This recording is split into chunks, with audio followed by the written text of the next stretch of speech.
This is Coach Gallagher's introduction to the curl-up test and the push-up test for the Fitnessgram. This sheet right here shows you, first of all, some of the key cues that you're looking for when you're doing the curl-ups. Here we see that our knees need to be bent. Right here, we also need to keep our feet flat on the mat. And then a big one that a lot of kids have a hard time with is heels must stay on the mat. When you're done with your test, you can see over here where your scores rate depending on your age and gender. Here we have an example of a student at the beginning part and at the secondary part of their curl-up test. You can see here that the student's fingers start just before the mat, that little red strip that's there on the ground, and then when they complete their curl-up portion, you can see right here that the fingers extend past that little red mat. So your goal when you're doing a sit-up, in this instance, you're trying to get the 3 inches of the mat. So that's how far you need to move your body. So you can see that the student here is only moving his body just a little bit, his upper torso, just a little bit off the ground, so enough that his shoulder blades are actually off. And that's what we're looking for when you do your curl-ups.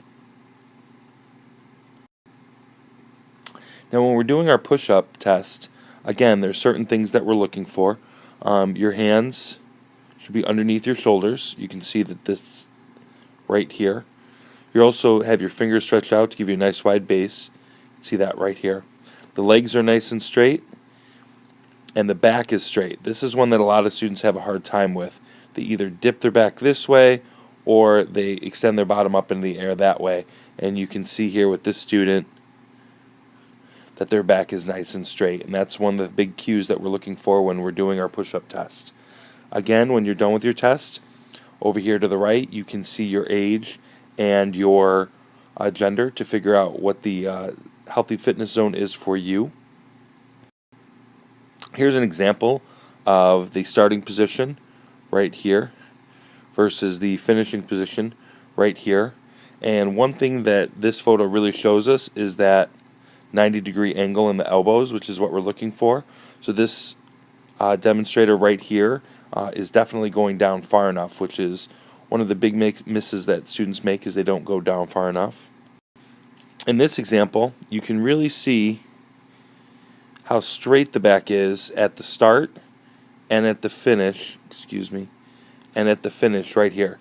And that's what we're looking for when you're doing your test, that nice straight back, to make sure that you're not having that arch one way or the other way, which shows that you're using other body parts to help you with your push-up test.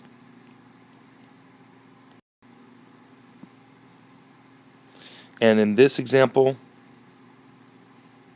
we have a student doing the test, and again, this is the start where they start with their hands underneath, and when they come down, they're coming down with their chest and shoulders down to this blue mat right here.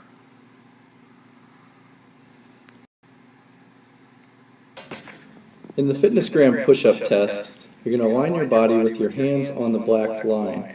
And you want to make sure that your hands are slightly shoulder width or maybe a little bit wider than shoulder width, like that.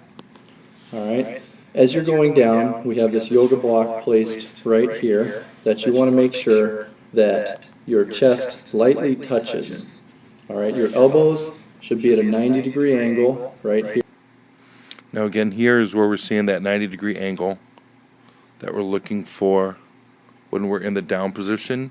You can also see the student's back is nice and straight in this position, and so that's what we're looking for when you practice your Fitnessgram pacer test. Thank you.